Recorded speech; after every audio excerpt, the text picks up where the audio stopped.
Hello, everyone. Welcome back to another episode of Parenting is Easy, Said No One Ever. I am your host, Chananya Abraham. Thank you so much for joining us for another awesome episode. I just finished recording with Jessica. Jessica is someone that I'm so happy I got a chance to speak to because of what she brings to the table and the little bit of tidbits that she gave regarding sibling rivalry, working with a sibling, which is always something I was curious about, and how to make sure that what it is that I'm doing with my children is specifically for my family, as opposed to if I'm working with a sibling that I'm going to be close with. How does that work regarding how they parent and how they're going to go about dealing with things? And I think that's a really good topic to talk about when it comes to organization, making sure that we have our priorities straight. And we are siblings first and we are business partners second. So hopefully this is something that you were able to learn and gain from as much as I did. And I really enjoyed recording and having this awesome conversation. And I hope to continue this conversation with her and her sister at a future time, because I think there was such a wealth of information that was given out in this episode. As always, please like and subscribe wherever you listen to podcasts. And if you have any questions or concerns, and I really, really appreciate everyone that constantly reaches out on either social media, or you can send us an email at parentingiseasy@gmail.com, whether it's questions on this episode, any other episode, or maybe future topics or ideas when it comes to recordings or solo episodes. We look forward to hearing from you. Enjoy the episode. So, Jessica, there are a few different things I really wanted to get with you to talk about today. But I think one of the main things that I know I personally could use some advice on in a certain way, but at the same time, I think for us to talk about is working with family members when it comes to also being a parent and having to juggle so many different things on our plate at once. So let's break it down with being a parent and then also working with a sibling that is also a parent. And there could be so many different things, from whether it's competition or playing that he said, she said type games when it comes to how to go about things. Or sometimes we can have siblings that may do things a little bit different than us when it comes to parenting. And I'm curious, how is that something that you and your sister, or maybe some other siblings as well, that maybe work with and deal with in your life? Yes, it's such an interesting dynamic to work with a sibling. And I've heard that it's not for everyone, but in our case, it works. And there's a few reasons why it works.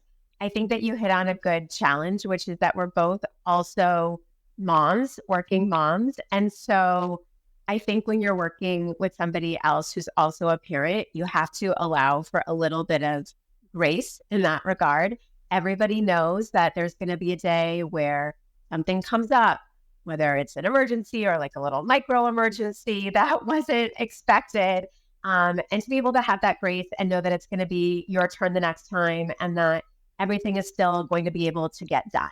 I think that's something that I often see with working moms, is that we will juggle around our days in order to get somewhere, do a pickup, and then we're sending out those emails that we didn't get to, later that evening. So we find a way to get it all in. I think for sure. Yeah, I think with anybody you work with, obviously trust is the number one factor. And so I think with a sibling, we do have an inherent level of trust in that we grew up together. We have a shared sense of, background and values. And so when we created JAM with this mission to help parents, we already knew we were very mission aligned in that way. Our values really lined up in that way. I think what's helpful, though, is that we have very different skill sets. So I kind of come more from the storytelling side, the marketing side, the business side, and my sister really comes more from the software development side. So it's really easy for us to be able to trust and defer to one another if we're talking about something with our GM product and, how we're dealing with that. I know Amanda has that expertise. And then vice versa, if it's something with how maybe we should move forward with in the business, my sister will say to me, well, what do you think? What's your gut feeling on this? And we really know to trust each other in that way, kind of defer to each of our backgrounds and expertise. Yeah, so I think having that trust, I think, was a very good point. And let's focus on that for a minute. When we have a partner, whether it's in life, whether it's in business, partner in crime, if you want to call them in a certain way, I'm curious, what would be some things that you've learned that you can say if people would be asking you, like, okay, so how do I work better with my sibling that I'm in business with? Or even it could be a close friend, that we work with. And how would you differentiate it from a life partner and being a parent at home with a partner that you would have at home, and having a working partner, and the trust and how to go about having a healthy balance / communication with both of those different scenarios. Yeah. I mean, I think with a partner with work, obviously, and any partner, I guess, communication is key. But I also think there's something to be said for understanding kind of how the other person works under stress and giving the benefit of the doubt to them in those cases, or making it easier for them. I think the nice thing about a partner is that it allows one person to be the more stressed out one in certain cases, and then the other one can kind of take the lead, and then vice versa. So I think as long as you are aware that you're taking turns with that, and everybody feels like they each get that turn to kind of be the one who's maybe a little more stressed out and the one who's a little bit more willing to step up and take care of things, then I think it really all works out. I also think, just like I said, giving the benefit of the doubt of this person is equally as committed to our business, to our endeavor. I think a lot of times breakdowns can happen in partnerships when it seems like something is unequal in some way. And so if you're even starting to feel a hint of that, to be able to have a conversation where you're saying, I don't think this is what it is, but I don't want it to get there either. So let's talk about it. Yeah. So I know, like in my practice, I know something that we talk about a lot when, let's say, parents are coming in and saying that, our communication with the teenager is not going so well. And I think there are two ways to work with that. One is working specifically just with the parents, and sometimes also bringing in the child to be able to say, okay, so what's your point of view? And both sides have a point of view. And as much as it could be beneficial, and there are times that we can work with just the parents and what their role is supposed to be, when it comes to the family dynamics, there's a child that has a voice as well, which is what you're saying when it comes to business. That's right. The other side has a voice and be able to talk it out. So if someone is having an issue, if someone is saying something or doing something, having some sort of action that may not be something that you're either aligned with, or maybe you weren't sure about how they're going to go about dealing with it. So it's talking it out and saying, the way you dealt with that last week was not the way I would have dealt with it.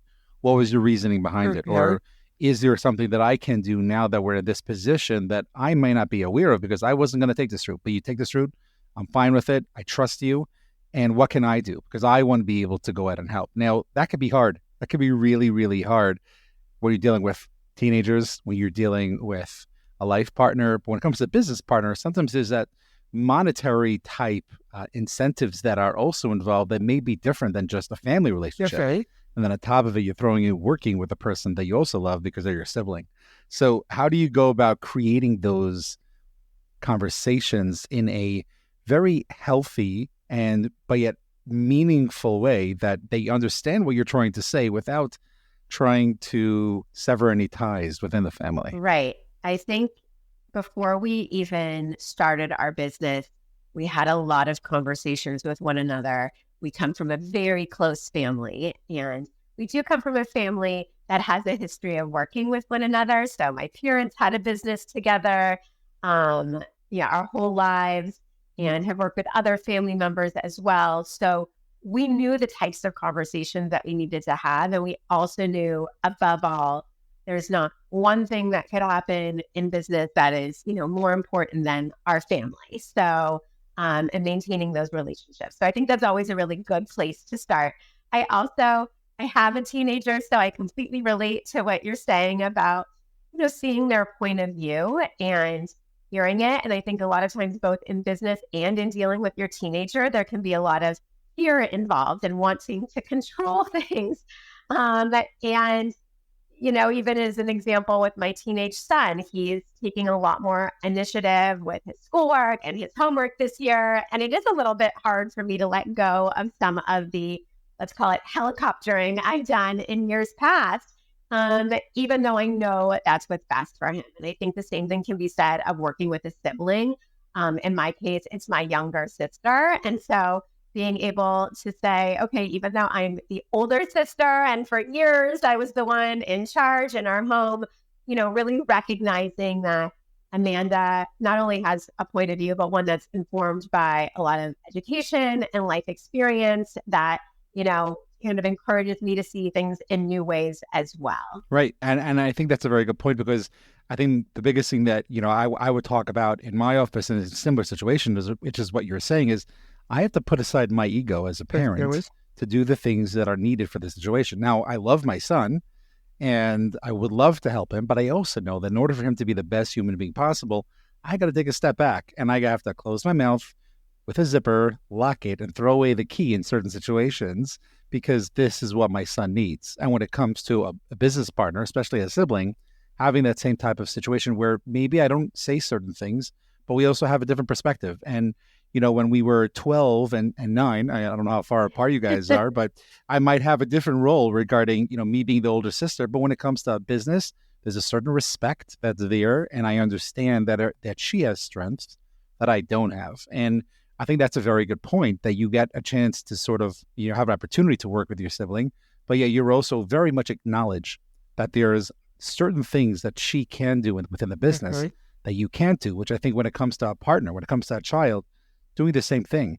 There are certain ways that your son's going to go about doing his homework and academic responsibilities that maybe you would have done differently a couple of decades ago, but yet the way he's dealing with it now is the way he needs to deal with it. And I think that's a very good message. And I think that I talk about in my office a lot when it comes to parents dealing with their kids, is being able to go ahead and say, oh, okay, there's a different perspective. There's another good way to do this. It's not my way.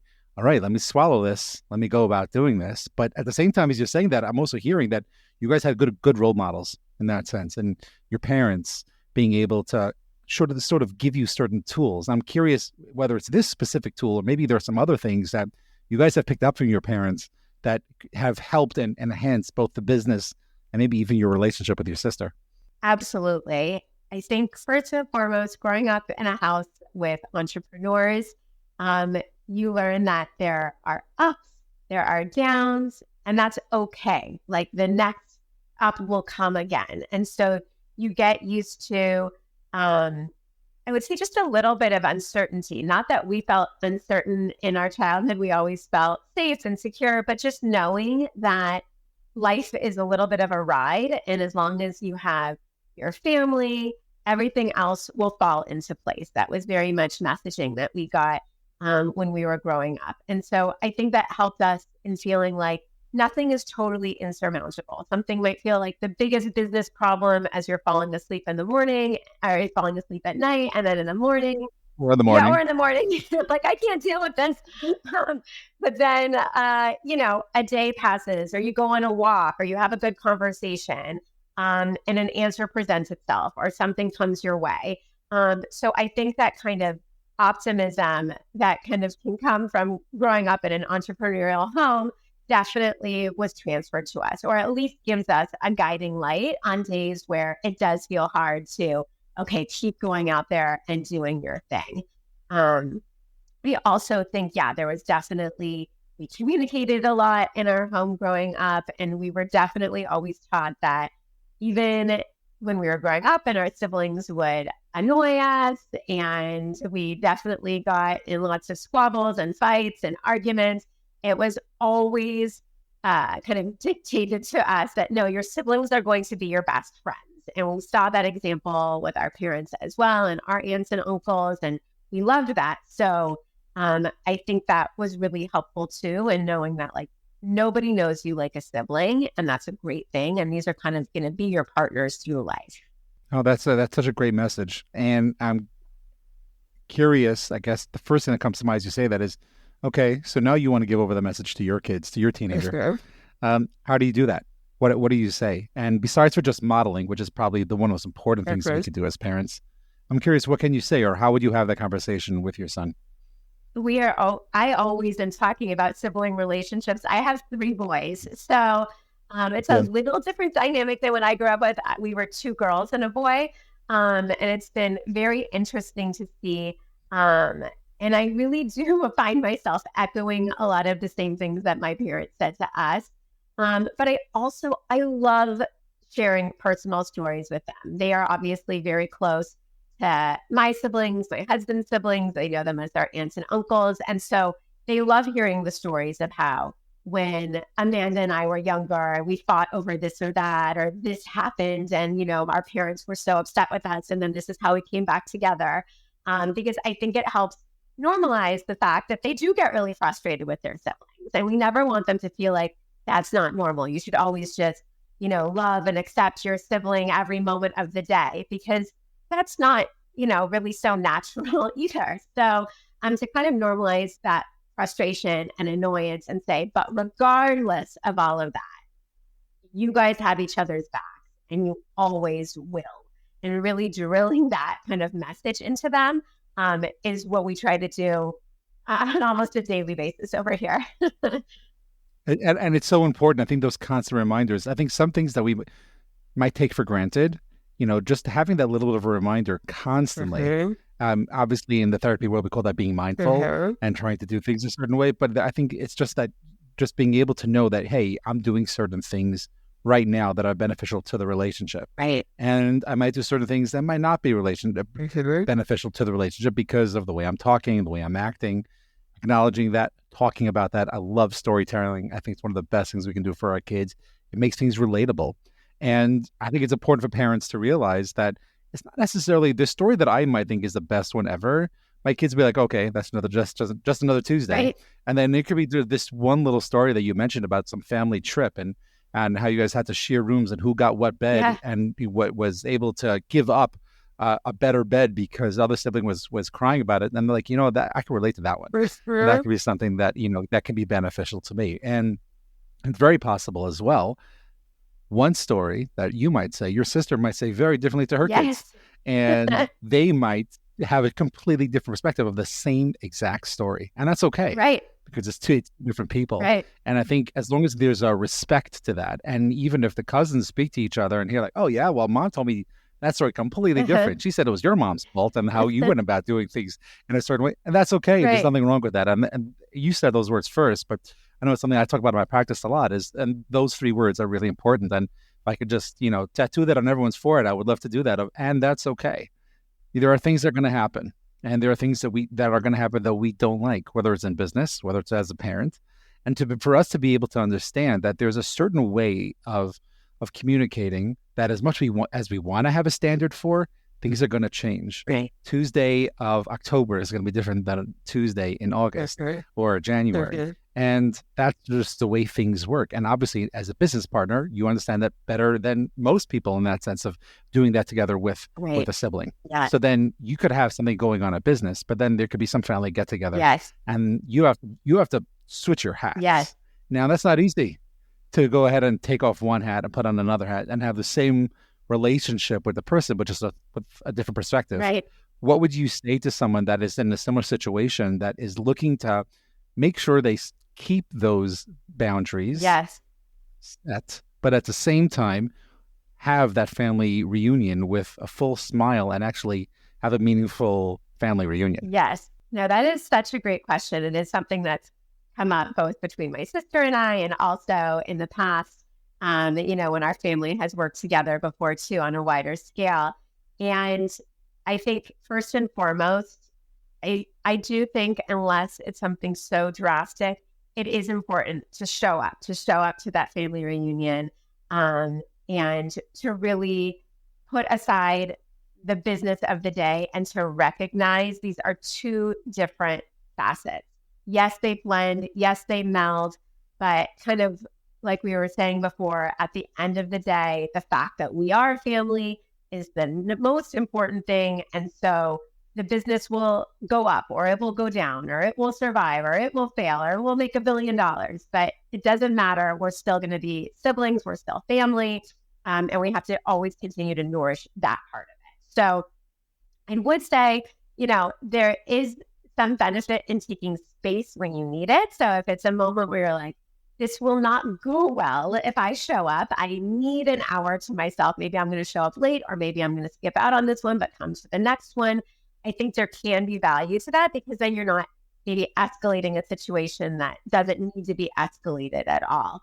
But I think for the most part, with us, we've been able to have an argument on the phone about something with business and be like, okay, I'll see you at mom's house tonight. We know it will all be okay.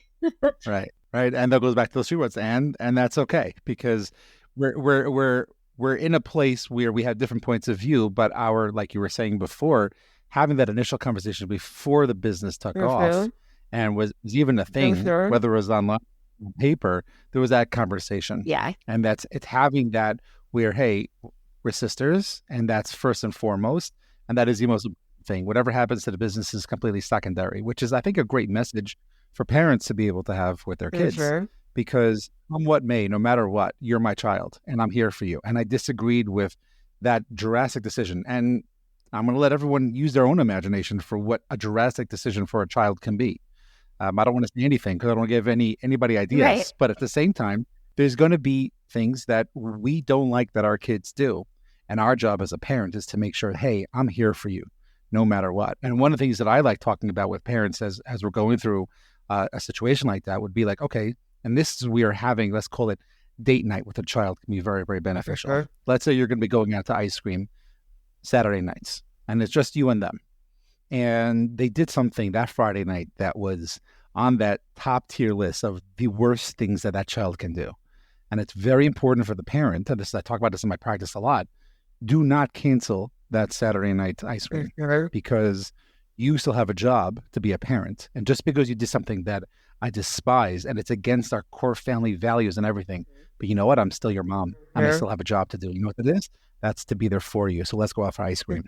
And automatically that sets the tone is I could be mad and I could be sad about what you did, but I still love you.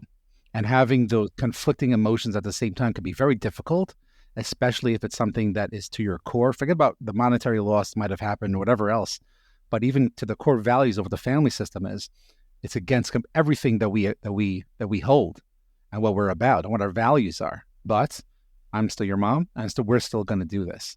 So that can be really hard because I no interest of going out with this kid right now. I have no interest of having ice cream right now, let alone being in the same car as them. Yes.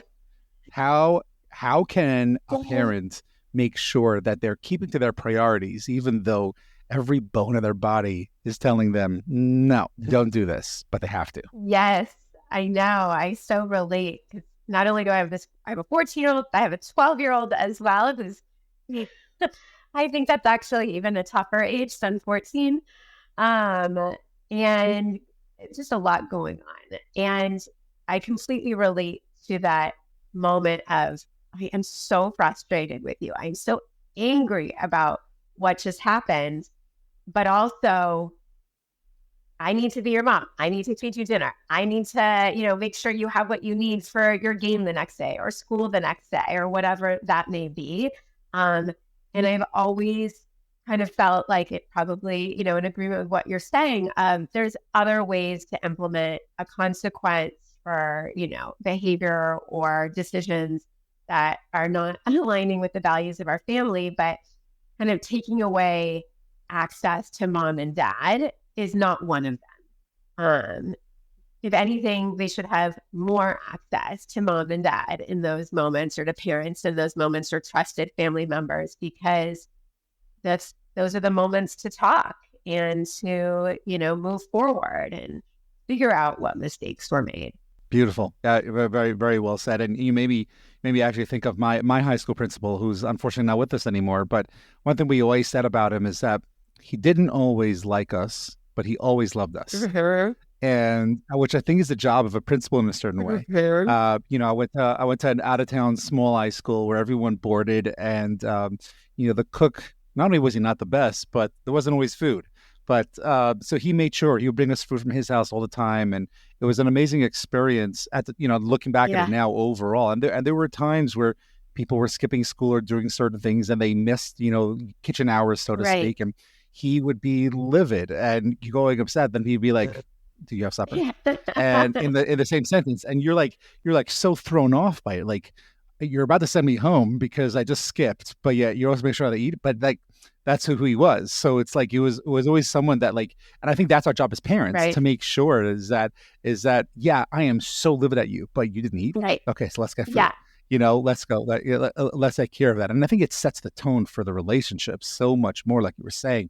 I think it can be so beneficial, which also come back to that entrepreneurship you get from what you see. Yeah. And that sounds like that's something that's really been within the family in the bloodline for Yes. years and years that you've been able to sort of bring into your own family and Mhm. stuff, which I think is so beautiful over here. So you started talking a little bit about jam and about what it is, but it's not something that we're that familiar with here on this podcast. And I guess besides talking about what it is, but I'm curious also as you start talking about it, where did the actual idea itself come from regarding something that you were missing in your life that this is something that, oh, this is going to help?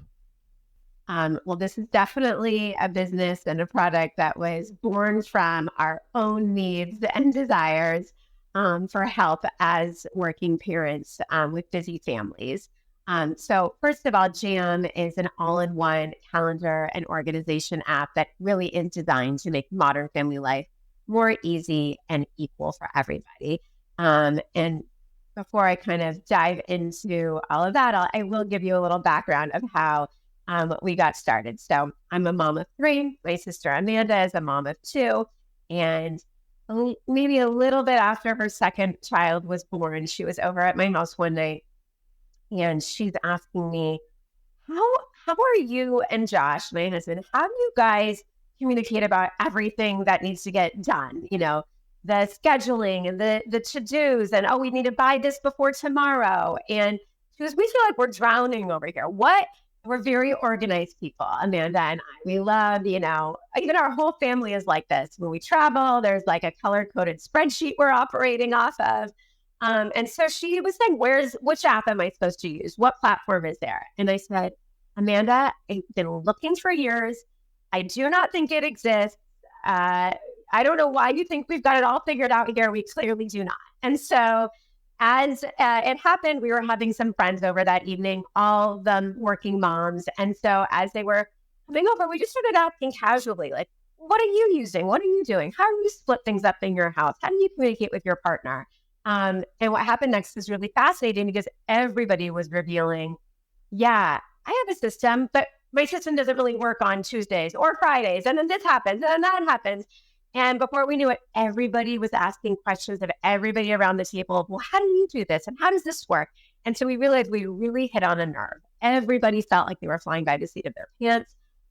And beyond that, everyone felt this really deep sense of overwhelm that was really kind of contributing to a lot of anxiety and stress and burnout in relation to their family lives. And I think as parents, we know that it's going to be hard and we know that it's going to be tough emotionally. But I think we also want more of those moments of being able to be present, to be able to have joy with our kids and not feel like it's just one racing through the to-do list of the day every single day, or, oh my God, I forgot these 5 things. So my sister has a background in software.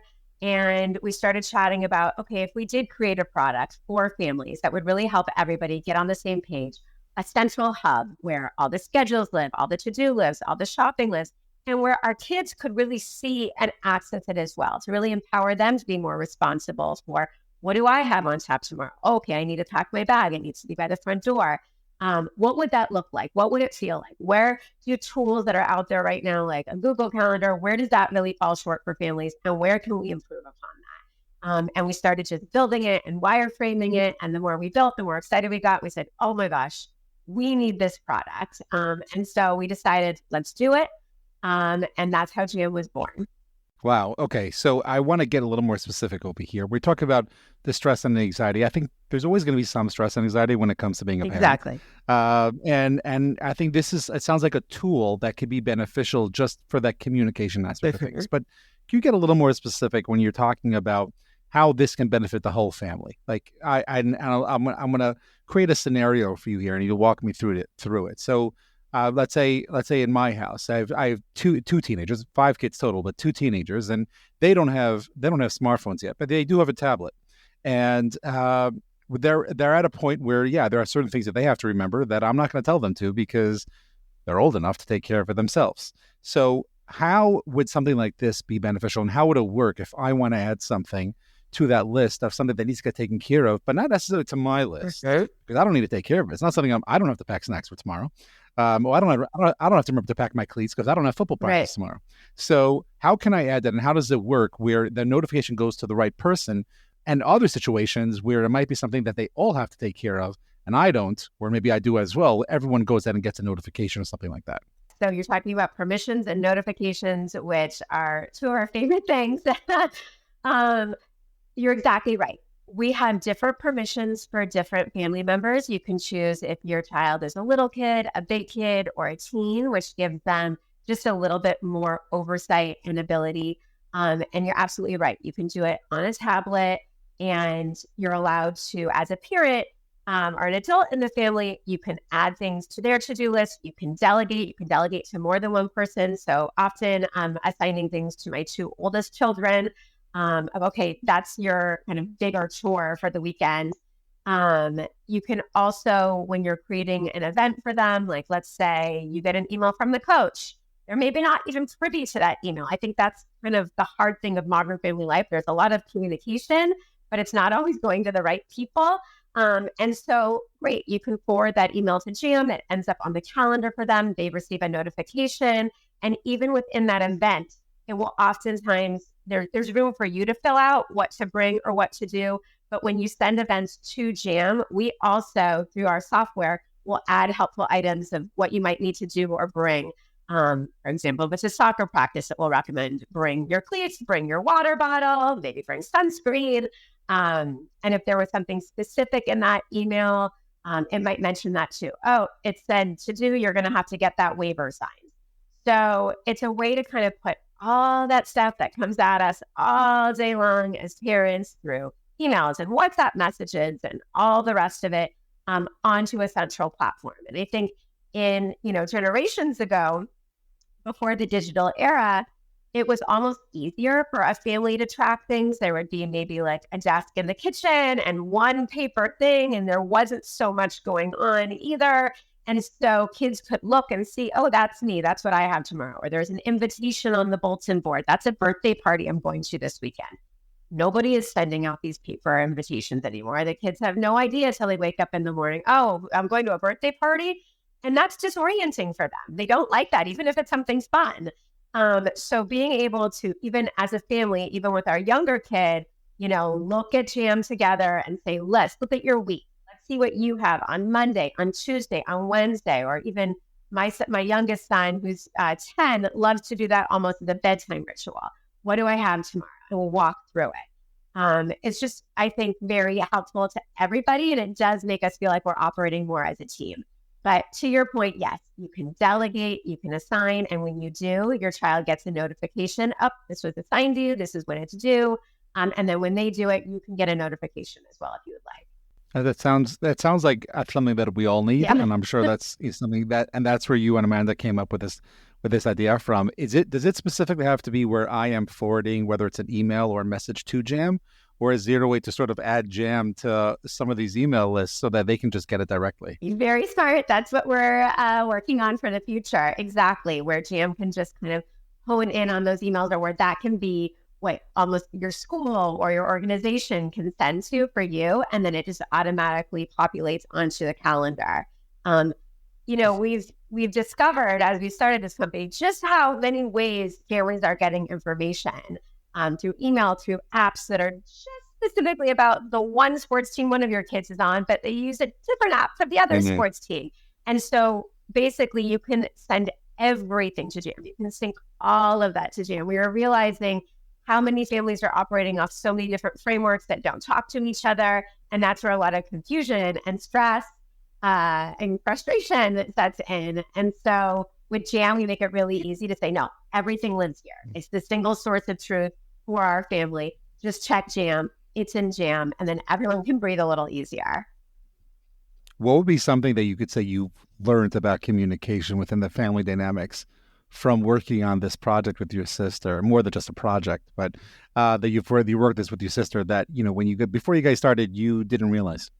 100%. We talked to thousands of families and parents when we were designing Jam and in our beta period. And what we have seen across the board is that every family thinks every other family has it figured out except them. And they are always, we would personally onboard our beta users in the beginning, and they would be like so embarrassed, like, oh my God, I know it's so bad. Like his calendar isn't up to mine, and we never know what's going on, and we don't even have a to-do list. And like, no, we know. Everybody is, and we don't know our passwords. Like nobody knows their passwords. Nobody's calendars are talking to each other. It's okay. Everybody is doing this. And they would be floored. So I think everybody feels like, oh, that family next door has this level of organization that I can only aspire to. But really, everybody is fighting through this together. And is having a hard time with the communication because it really is just so much information coming at it. When you start actually breaking it down and seeing it, which is what we did creating Jam, you go, oh, no wonder everybody feels like this is so hard. This is way too much to just be processing manually on our own.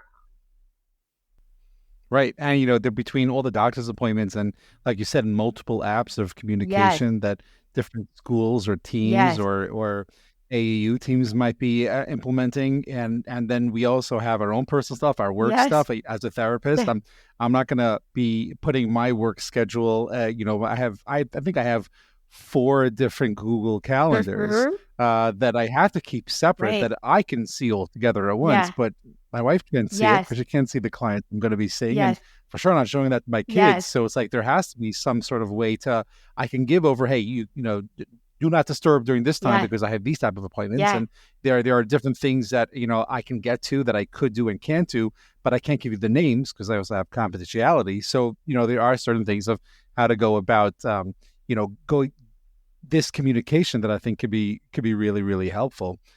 How about your sister? Has there been anything that, you talk about her having 2 kids, you having 3 kids, that as a family, the two of you have sort of seen or maybe grown with or through because of this experience that you guys have had? So I think that it's interesting because my kids are a little bit older. And so I'm, usually the one giving Amanda advance warning of the next phases that she's about to go through. But I have boys, she has girls. It's been really interesting to see how our families have navigated using Jam.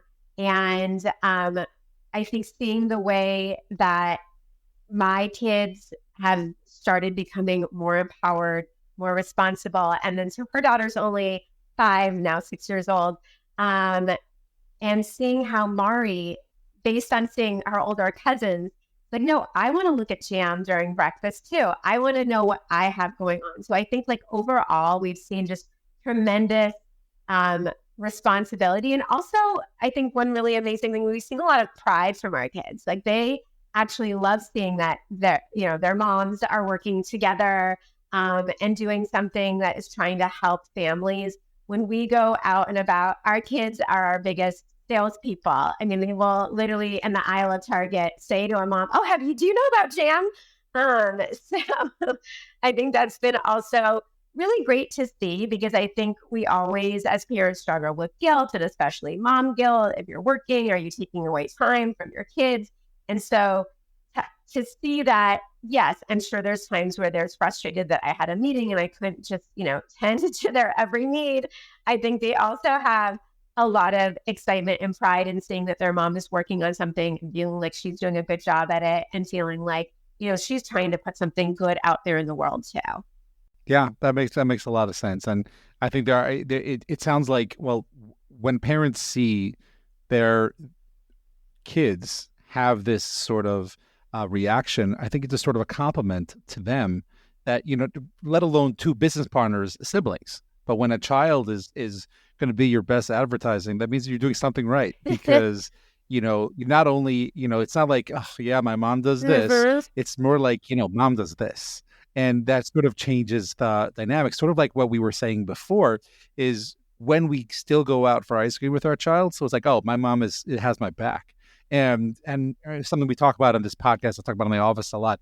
We want to create an environment for our kids where no matter what's happening in life, they have the reaction of, I can't wait to tell my parents, instead of, oh, I don't want my parents to find out. Yes. And we want to have that constantly. And I can't take credit for the line. It's from a mentor of mine, Yeah. but I love that line because that's something we're looking to create. And when we go out for ice cream, when we're in Target and our kids are saying certain things about us, I think it's showing us that, yeah, it's working and we are doing certain things. And like we've talked about today, there are going to be times where that's not going to work that way. And that's okay. Yeah. And I think that's really important for us as parents, for business partners. And, there are so many different things that, that are going to come up. That's okay. Just roll with it. Because as long as you have that core value system, like you're saying, there was communication before things started of the way you're going to talk and say, hey, no matter what, we're still sisters. And that's first and foremost. And that takes that is the most important thing. Yeah. And I think when we're giving and we're living that message, our kids see that. And because that's something we want to be able to give over to them. So I'm glad that we were able to have a discussion on this specifically. I'm curious if there's anything based on whether it's communication, business partners, or regarding organization, maybe even the app itself that maybe we haven't got a chance to touch on today as we sort of wrap up over here. That you want to use this time to sort of say a few more words over here. Yeah, I think the last thing I'll say on that is I think something that I didn't realize, I think in the beginning when we were creating Jam, we thought of it more of just a place to put all this information, a way to feel organized. And so you and whoever else in your family needed to be aware of things, like all had a place to look. And I think what we didn't realize is how much of a day-to-day communication with your family can just feel like admin work. You need to do this, and you need to bring that, and you need that.